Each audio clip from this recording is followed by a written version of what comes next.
Dietmar Hauke, the mayor of Trebkau, and his volunteers are engaged in a merciless battle. 7 men against thousands of Ambrosia dumosa, or ragweed plants. In a few days, these ragweed plants will blossom, triggering severe allergic reactions in many people.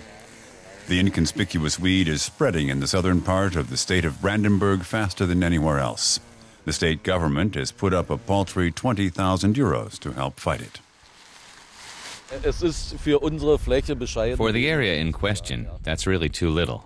But we have to content ourselves with it for now so that we can do anything at all to protect the health of the citizens and, of course, cyclists and everything else that moves here.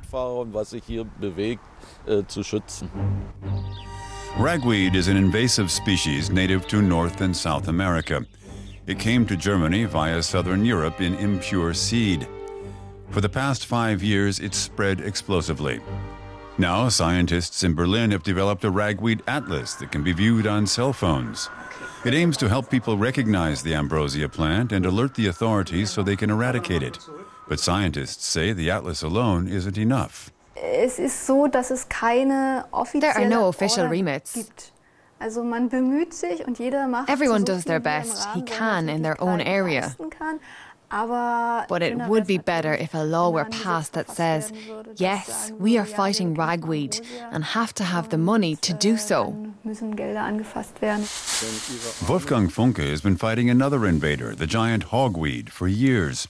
He wants tough laws against invasive plants. Mayor Dietmar Hauke says his small community in eastern Brandenburg has been left alone with the problem. In June, the mayor and his helpers already mobilized against the giant hogweed.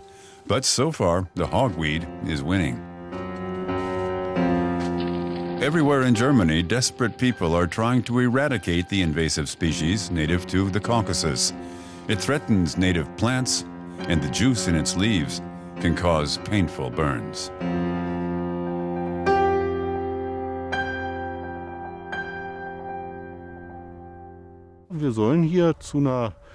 We're supposed to become a tourist region and develop tourism business. Often tourists come from the city who can't tell a goat from a cow. When they come into contact with giant hogweed and get burns, the worst is after they go home. And then they say, I'd rather stay home in the city. Specialists at the Natural History Museum Potsdam are worried about invasive species. They criticize German politicians for waiting until the European Union agrees on common solutions. They say that will take too long.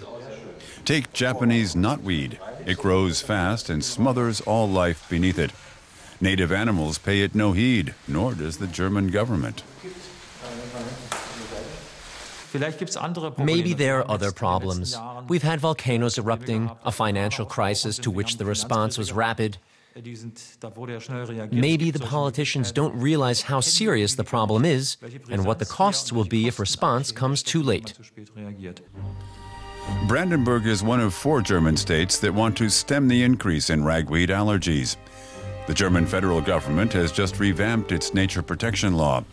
It doesn't make the state's struggle any easier that ragweed is classified as only partly invasive and not any danger to native species. It's classified as a plant with invasive character, but on a level that does not demand action or observation. The federal nature protection law has no teeth here. We hope that we'll get to that point, like in Switzerland and Hungary, where they have legal regulations. We hope for a regulation too, but we haven't reached that point yet. And so ragweed continues to crop up on fields like this. Mayor Hauke and the farmers still fight on their own.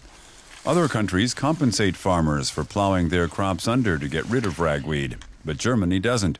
So the plant often keeps growing until it goes to seed.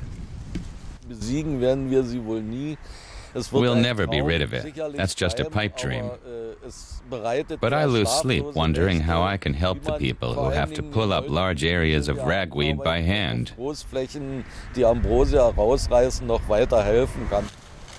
Now Mayor Hauke wants to take up a collection to buy a mowing machine. He'll have to wait for years before support comes from the state. But in the meantime, He has to fight this burgeoning enemy anyway.